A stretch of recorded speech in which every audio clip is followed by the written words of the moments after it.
Good afternoon, everyone.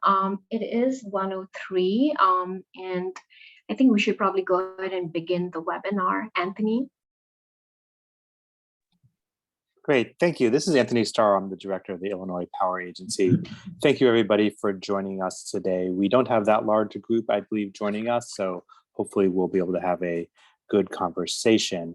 So joining me today is Brian Granahan, the Chief Legal Counsel of the Illinois Power Agency, as well as a number of staff from our procurement planning consultants, Leviton and Associates. So John, if you want to do a quick introduction of the Leviton staff that are on today. Okay, I'm John Bittler with Leviton and Associates. We're the procurement planning consultant to the IPA. And the other staff members will be Ed Sikarai and Richard Sweet, as far as I can tell right now. And they've been helpful in putting together the analysis that backs up from some of the slides. And we're working on the 2023 procurement plan. Great, thank you. Also joining us is Kelly Turner, who is the Deputy Legal Counsel of the IPA, and Megha Hamal, who is our Communications Manager, who will be going through a few housekeeping items as we get into the workshop. Megha, next slide.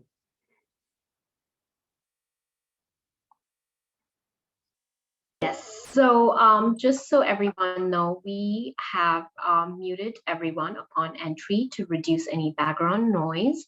This workshop is intended to provide our stakeholders an additional opportunity to provide comments on electricity and capacity procurement. If you wish to provide a comment, please utilize a raise your hand feature on the bottom of the Zoom menu. We will seek comments from our stakeholders towards the end of the session. As you can tell, the workshop is being recorded, and a recorded version of the session will be available on the IPA website under Plans under Development page. We've also provided the link right there. And we have enabled live transcript for this session. If you wish to hide the live transcript, please click on the live transcript button and then click hide subtitle. Thank you.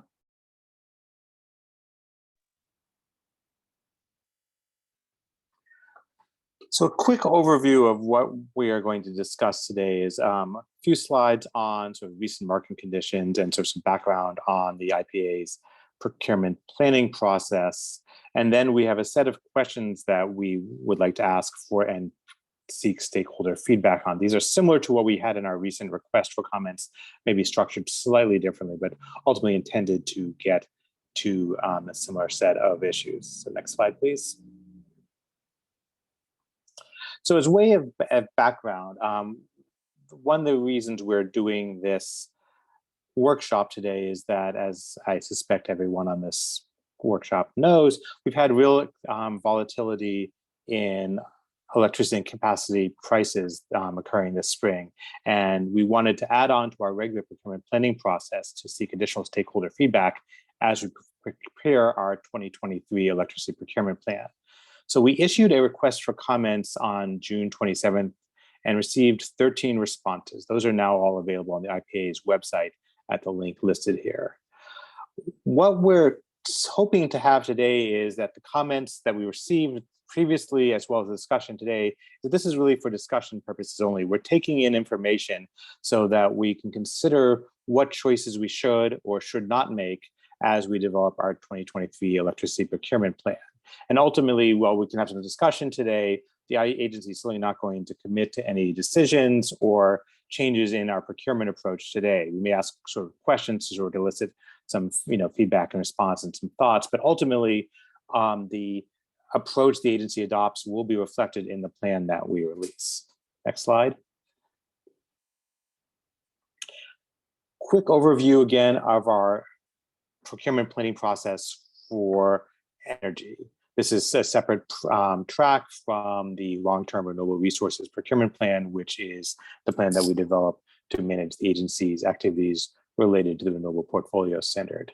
So every year we release a draft electricity procurement plan August 15th, and then there's this 30-day comment period where stakeholders can provide written comments to the agency, and then we also hold a stakeholder session in each utility service territory. After we've done the last few years, we've done those virtually via Zoom as an opportunity to get feedback on that plan. We then take that feedback, which was received in mid-September.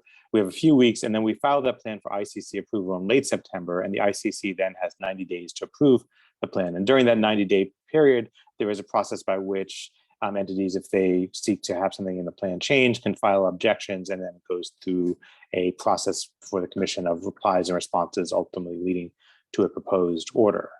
So there are several, so in the natural process we have for the procurement plan, we do have several opportunities for entities to weigh in, but we're adding on this additional layer of the comments, requests for comments we issued in this workshop today to take additional feedback to help us think a little bit more about some of the choices we want to make in light of the significant changes that have happened in the energy markets over the course of this year.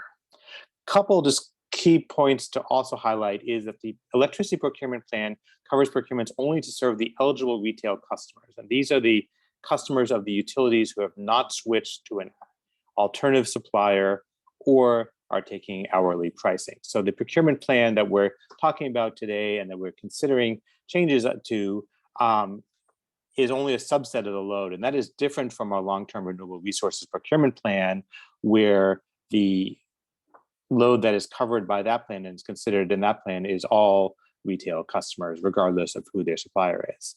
Another key point is that one of the critical aspects of our procurement plan is each year looking at load forecasts provided by the utilities, which incorporate both estimates of customer switching as well as estimates about how energy use will change or grow through economic and other indicators. We'll be receiving those forecasts from the utilities on Friday, and then that will also serve as a basis for sort of setting some of the levels in the plan that we use to determine our procurement strategies. Those are just a couple fact points that I want to sort of keep in the background as we sort of talk about some of the things that we may want to consider changing. Next slide, please. Our current procurement approach has been pretty stable for in recent years. On the electricity side, we've done a 3-year laddered hedging approach where we seek to procure 25% of the expected load of eligible retail customers 2 years out, 50% 1 year out, and then the balance of that in the prompt year, with a slight overhedging for July and August to affect potential price volatility and load volatility during hot summer months. The product that we procure for electricity are 25 megawatt blocks of either on-peak or off-peak power. For capacity, we've only been hedging capacity for Ameren. And it's a similar laddered approach of looking at 25% 2 years out, seeking 50% 1 year out, and then not doing anything in the prompt year, because with the MISO capacity auction taking place in April of each year, really at that point, there's not the same hedging opportunities available than there are if you're a little bit further out. I do want to note, this will come up in the slide a little bit later, that in 2016 and 2017, we actually had a hedging approach that was at 75% level rather than 50% level. So we had a higher level of hedging, and then through our procurement plans after that and input we got from stakeholders, developed the current 50% level. Another key point is that we currently have 2 procurement events per year, a spring event and a fall event. So one thing that certainly can be discussed is the timing of when we are doing procurements. And then ultimately the procurement approach that is specified in the Public Utilities Act is one that is conducted through our procurement administrator through bid dates, where bids are evaluated based upon price, subject to a confidential benchmark. Next slide.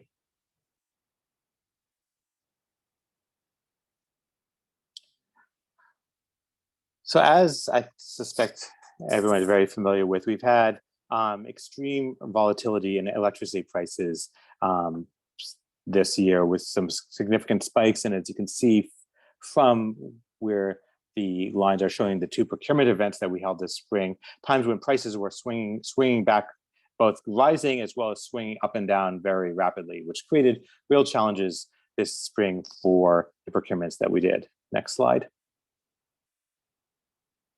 So initially, when we conducted our first procurement event this spring on April 18th, as you can see, we did not fill all the procurement quantities that we had targeted. That and particularly for the summer months, and most acutely, as you can see, for ComEd, although we also were short on the initial procurements for Ameren as well. As a result of that, we conducted a second procurement event. Next slide, please. In May, where we were able to fill that gap for Ameren and largely fill the gap for ComEd. But again, with prices that were reflecting the market conditions on the dates of those bids. Next slide. On capacity, after years of low capacity prices, the procurement event we held in the spring, shortly after the release of the MISO capacity auction results for the 22-23 delivery year, we procured additional capacity for the following delivery years at prices significantly higher than the previously conducted procurements that we had done, but lower than what the prices for the 22-23 years that came out of the MISO PRA. So these are sort of heads that will be available for subsequent years. Next slide. What? Did we skip a slide? I thought there was, can we go back one? Okay, I thought we had a slide, a graph slide. My apologies. Oh, I see. It's never mind. It comes a little bit later. So what I want to do is stop now and talk about electricity procurement first. We will then have a little bit more about capacity procurement for Ameren, and then I have a couple of slides there that we'll show as well. So as we look at what happened this spring and think about what changes we might want to make to our electricity procurement for eligible retail customers, a few things come to mind that we might want to consider. First, should we change the summer percentage targets? As I mentioned, we hedged 106% and the volumes. Second is for ComEd customers, what is the impact of carbon mitigation credits on how we should think about our hedging? Then are there other products that we should be considering, such as floor requirements things? We had significant debate about this several years ago, and at the time the IPA determined that we did not believe that floor requirements contracts where rather than having blocks of electricity procured, entities basically bid to serve a portion, a slice of the load and take on the risk of volumetric uncertainty. So that we've previously determined that did not, our analysis was that did not serve the interests of eligible retail customers. But as we're looking at things, we want to have our eyes open. A new provision in the law that came from the from CEJA is consideration of power supplied by HVDC transmission lines. So I know there's some interest in that, but I'm interested in additional feedback on how that might work. Are there other things that we should be thinking about what we can do to have other ways of thinking about the products that we're procuring? Then we also want to think about the procurement process. Is the frequency and timing of procurement events something that we should reconsider? Are our block sizes too big or too small? Are there other process adjustments that we should consider? So those are, I think, sort of the key issues that we've flagged for consideration, and we've received written comments on these. But what I want to do now is pause and have this be an opportunity for anyone who wants to, either elaborate on comments they provided or provide additional comments, or if you did not provide written comments, provide comments now. That's what we'd like to do now. So I'll pause there.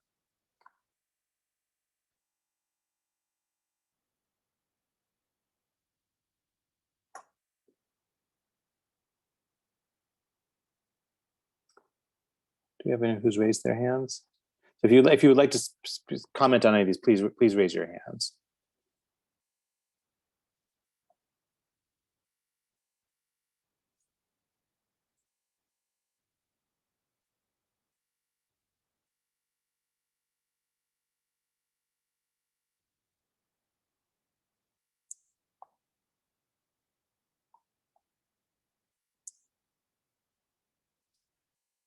Okay, Steve, I'm going to unmute you. Try to unmute you.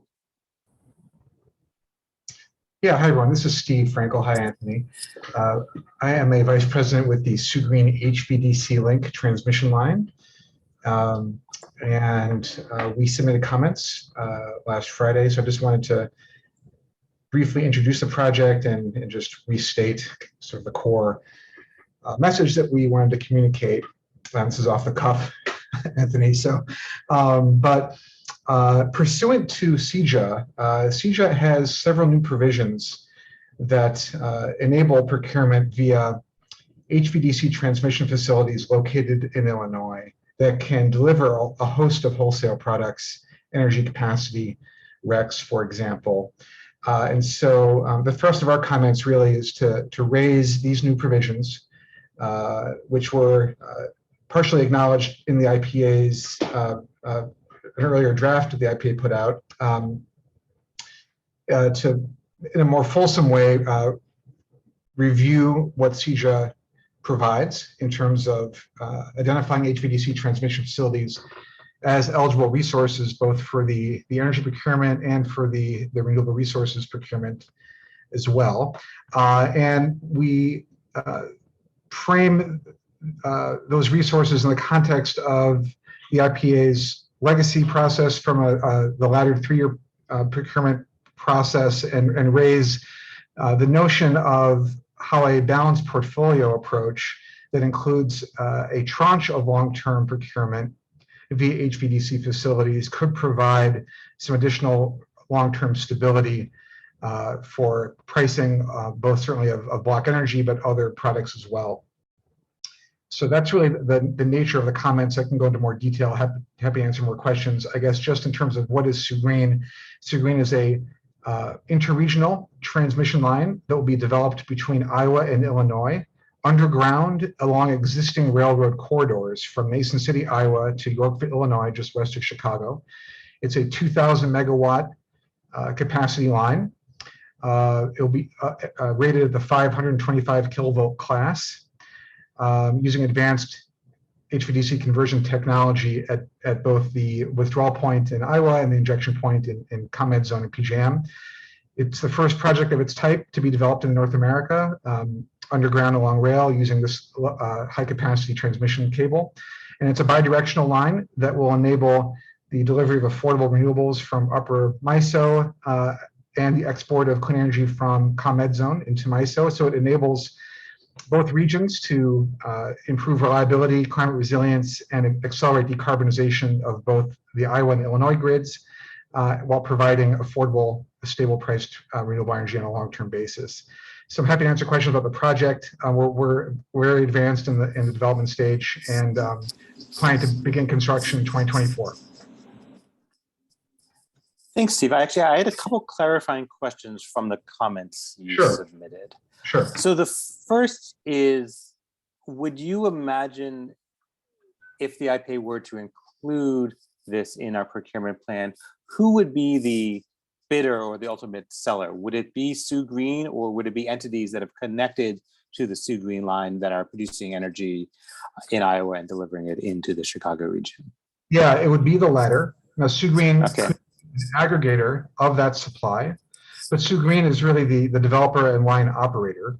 And so Sue Green really operates under a pipeline model where we're selling transmission capacity, which is basically the right to use the line. And there are three different types of commercial or parties that can participate in the line. There are suppliers, either on the MISO side or the PJM side, or both, of course, since the line is bidirectional. There are off-takers, and then who are buying the wholesale products from the project. And then there are what we call shippers, which are the entities that own the transmission capacity subscription. And now any entity could also be a shipper. So a buyer could be a shipper, a seller could be a shipper, or you could have a standalone entity that's a shipper. In what we proposed, Anthony, would be that in our proposal, we recommend and suggest that the IPA consider a procurement of approximately 1,000 megawatts of transmission capacity from HVDC projects like Sue Green. And so in that case, the IPA would be the off-taker on behalf of ComEd, or ComEd would be the counterparty, I suppose. And then suppliers would be the counterparty to the off-taker on the Illinois side, the suppliers on the Iowa side, or the MISO side would be the counterparty contractually. Thanks. That's helpful, because I wasn't completely clear from your comments on that. So I guess another related question is, given that the entities that the IPA procures for are eligible retail customers, for those customers who have not, residential small commercial customers who haven't switched suppliers, and switching remains an option. You had mentioned long-term contracts. Do you have any thoughts or recommendations on how the IPA could balance the risk there? Because one scenario could be that if for whatever reason over a long period of time, more and more customers leave utility service for either alternative suppliers or hourly pricing, we could in theory get to a point where the remaining load is below, I believe your recommendation was 1,000 megawatts. And how would that risk be handled in your mind? Yeah, that's a reasonable question. Of course, I think when we proposed 1,000 megawatts in our comments, we tried to size that in a way that we thought was appropriate given the IPA's portfolio, or the ComEd portfolio of supply to serve eligible retail customers.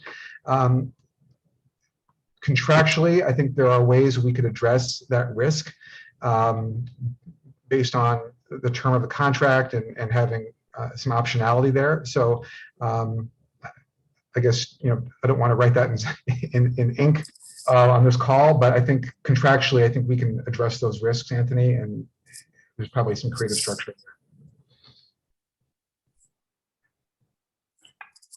Great, thanks. I don't know if anyone else has questions or comments on the ideas that Steve has brought up around HVDC. This is John Bittler from Levitan and Associates. Steve, I just had one question. You're looking at long-term 15 to 20-year contracts. The IPA's procurement process is 3 years.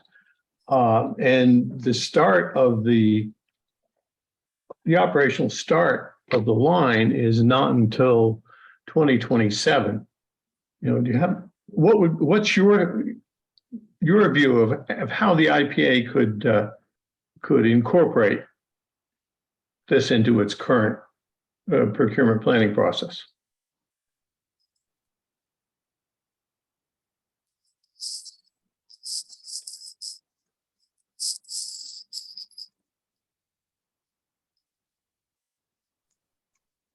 I think Steve is on mute. Oh, I think I just unmuted him. Well, I'm back to mute now. Hold on, Steve, we'll release you. Okay, can you guys hear me? Yes. Okay, great.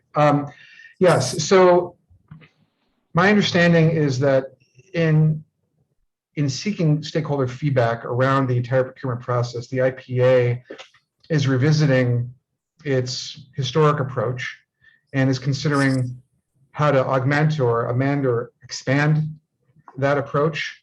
And so what we're recommending is that in doing so, the IPA consider a mix of products of different lengths that would provide an appropriate hedge and to do so with an appropriate quantity. So we don't see any statutory or other limitation that prevents the IPA from considering a different or a augmented or amended approach, and that the delivery date of Sioux Green, so following a 3-year construction period of 2024, the commercial operation date of the project is expected to be in 2027. And so just like renewable energy projects that seek offtake agreements in order to move the projects into construction, Sioux Green is very similar. So we're in a market today speaking to a variety of potential off-takers who are interested in the products and services that Sioux Green will provide with that delivery year in mind. And so what our hope would be is that the IPA would consider how it might take advantage of the availability of these products that could provide benefits to the state and help implement CEJA in an affordable way that provides some great stability. And do so, obviously in advance of the commercial operation date of the line in order to secure delivery of those products for the benefit of eligible retail customers. So that's how we see it.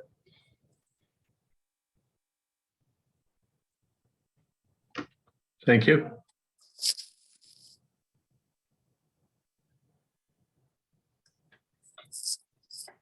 Any other questions or comments about HVDC? Otherwise, I'm interested if there's any questions or comments about any of the other items on the slide. I guess, and this is a question that maybe we can dig into downstream too. And Steve, I don't know if you have any thoughts on this offhand. This is Brian Granahan, by the way. The notion of a transmission capacity contract fitting into a portfolio where we're traditionally procuring on-peak and off-peak block energy products. How do those two things mesh? It just isn't clear to me offhand, and I'm not sure if you have any thoughts on that. Maybe it's actually fairly simple and straightforward, but having not seen one of these contracts before for transmission capacity, I guess we have some questions about what that looks like fitting in with the portfolio with our traditionally block energy products. And Steve needs to be unmuted to respond. You guys hear me? Yes. Yeah. Brian, my view there is, and happy to take this offline to dig in a little deeper, and I might want to bring our commercial offtake team into the conversation. But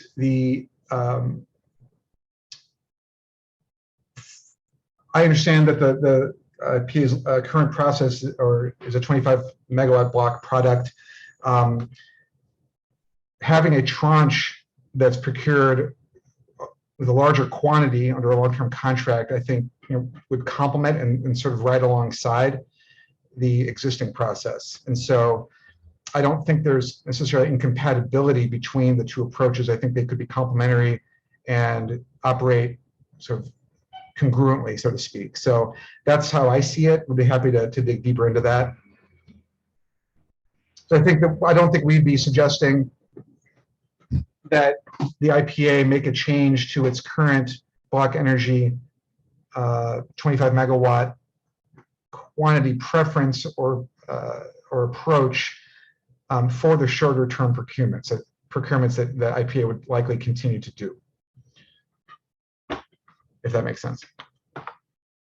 It does. I guess the question that I would have is just why is the contract for transmission capacity as opposed to for block energy then?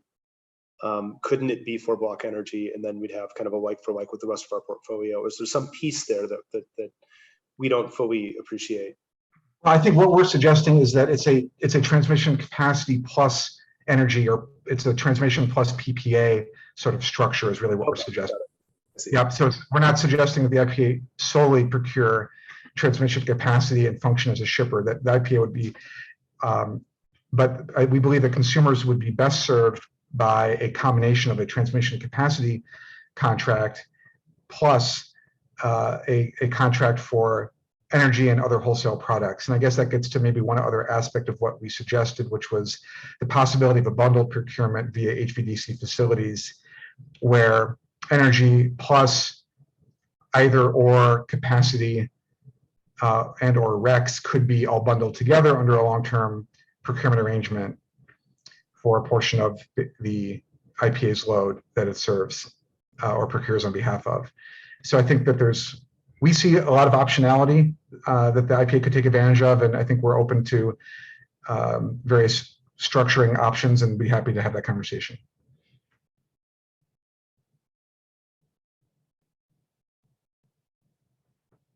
Is that helpful, Brian? Yes, very. That was the only question that jumped to mind to me, I think, going through the comments, so I don't have anything further. Okay, thank you.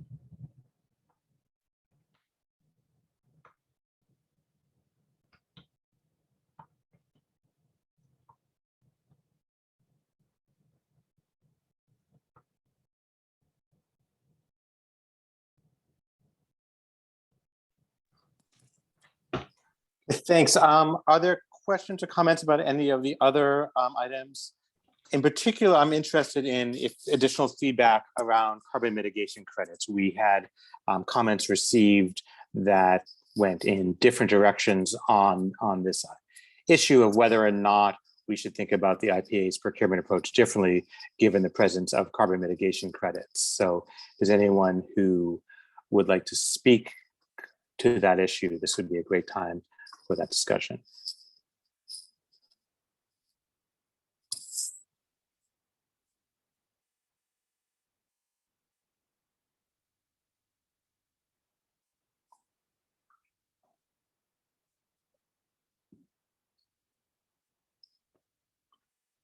Okay, I'm not seeing anyone who's raised their hand. So we can go on to our next discussion. And at the end, if people have given more thought to any of these issues and want to circle back to any of these items, we hopefully will have time to do that. So I want to switch focus now to our capacity procurement strategy. So this chart shows, going back to 2015, the results each year of the hedging the IPA conducted for capacity for Ameren eligible customers, the resulting price that came out of the MISO PRA, and then for those customers where the weighted average between the two worked out to be. So if we can go to the next slide, it's more of a visual person, so I find this a good way to look at it. This shows year by year the impact of the IPA's hedging, where you can see if we had multiple years where the IPA hedges were out of the money because the resulting MISO PRA price was lower, and then obviously we had the results of this spring with a significant increase in the MISO PRA results that are now mitigated by the price that of the capacity that the IPA had procured. The question, of course, is, given the sort of volatility and changes in the MISO market and where capacity prices may be heading in future years, what can we or consider in terms of changes to our procurement approach for capacity for future years? So we already, in the procurements we're conducting this year, we're procuring some capacity for, and the procurements we conducted last year already have some capacity under contract for the 23-24 delivery year, but we need to look out beyond that in terms of what's being seen in the MISO market. So next slide, please. We also need to consider some of the potential changes to the MISO capacity construct that are currently before FERC. And we have a timing challenge here in that we don't know when FERC will make a decision on these, and furthermore, what that decision will be. Yet we have our procurement planning process of releasing a draft plan in August, filing with commission approval in September. So we can only base those plans on what we know at the time we release either the draft plan or file a plan for commission approval. But that is certainly an issue that is out there, and we're interested in thoughts people might have in terms of the, what level the IPA should be trying to hedge capacity for Ameren customers, if there's anything around the timing of how far out we go or how close to the delivery year we conduct those procurements. And then finally, is there anything, given the proposals that before FERC to change to a seasonal construct, as well as have minimum capacity obligations for load serving entities, do any of those argue for anything more fundamental in our changes to our capacity procurement approach? So I know that's a bunch of fairly complex concepts, but I'll pause there to see if people have comments or questions.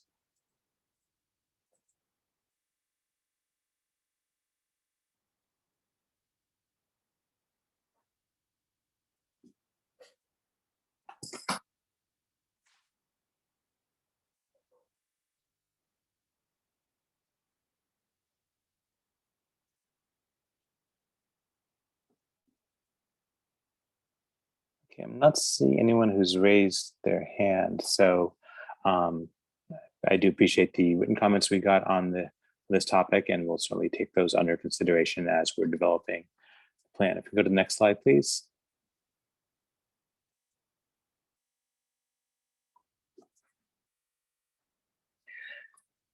So some additional policy issues that we had flagged in our request for feedback that we're interested in, also any additional discussion today. First is that we, as I've described, we have our annual planning process for the procurement plan, but it really manifests itself in a flurry of activity and in the summer through the fall of each year. So we're interested in thoughts people might have on additional analysis that the IPA could conduct outside of that planning process that would help inform stakeholders in the market on what we're doing and energy issues generally. So that's one issue. A second issue is the this is something that is outside of the control of the IPA, but certainly is something that's been having some conversation there. People's thoughts about whether or not it might be a policy consideration for the state of Illinois to consider whether MISO Zone 4 should move to PJM or not. And then finally, the other issue is that we have a bit of siloing in that the electricity procurement process is what I've just described. We have a separate process for procuring RECs governed through our long-term plan, the administration of competitive procurements, as well as the adjustable block and solar for all programs. Those are currently viewed separately, and we are procuring RECs for all retail customers, while our electricity and capacity procurements are for eligible retail customers. So given the statutory divisions that we have, I do also want to open the floor for thoughts people might have in terms of how, are there ways that can reduce those silos and at the same time benefit eligible retail customers as well as customers across the state. So I'll pause there again for anyone who would like to comment on any of those issues.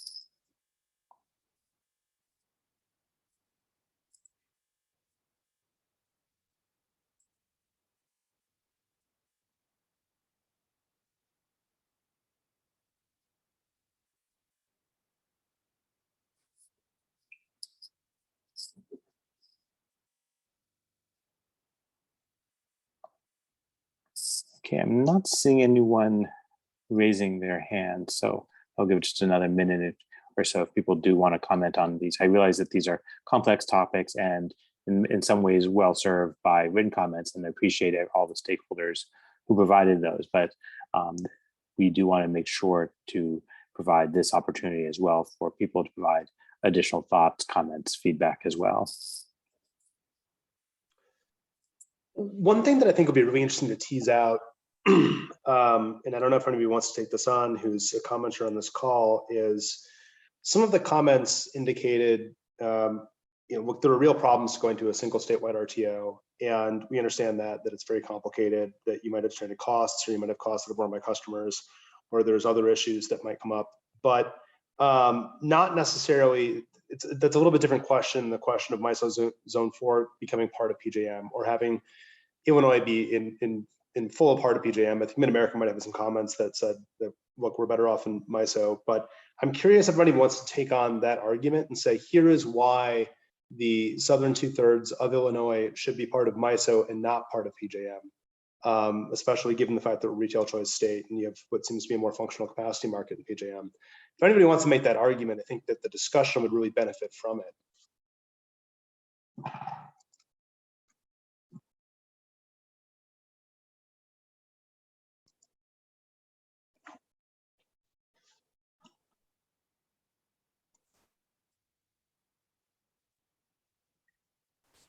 You don't seem to have any takers.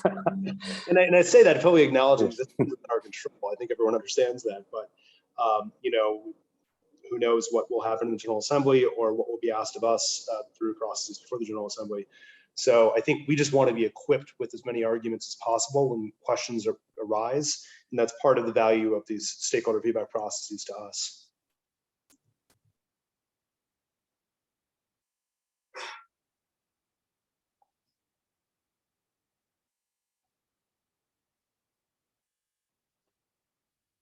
I guess more generally at this point, I'll also open the floor if people have other comments about the IPA procurement planning process or procurement approaches that people wanted to flag. We're obviously doing pretty well on time, but if people do want to provide additional feedback, I do want to open the floor for that.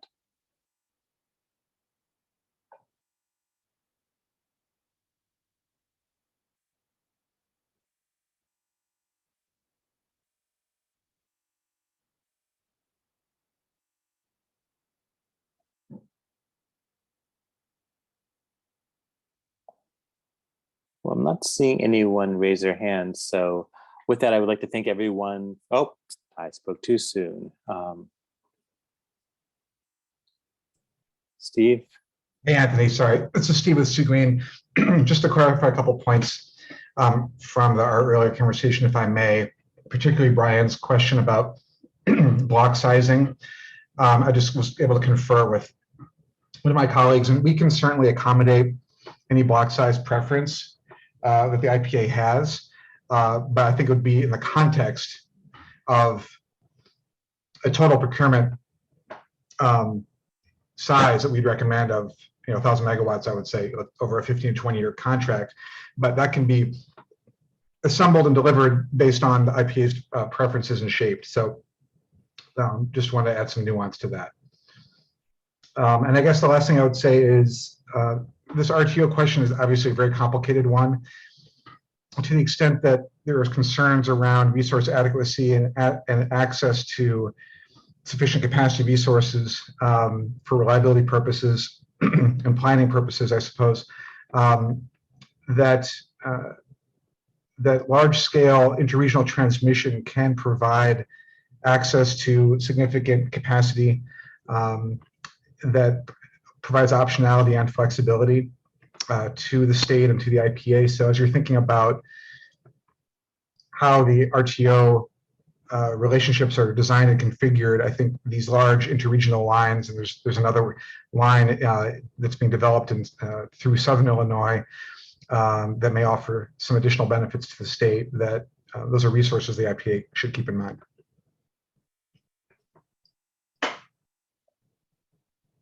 Great, thank you. Anyone else have any final comments? If not, we'll maybe wrap it up in a minute.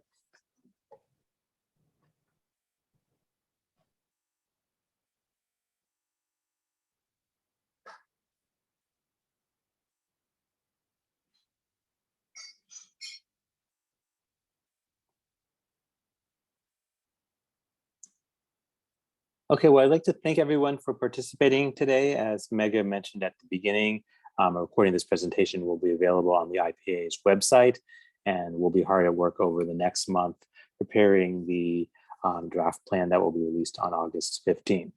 So we appreciate everyone's feedback in written comments and today, and you will have an additional opportunity to provide comments on our plan when we release it on the 15th of August. So thank you, everybody, and have a great day.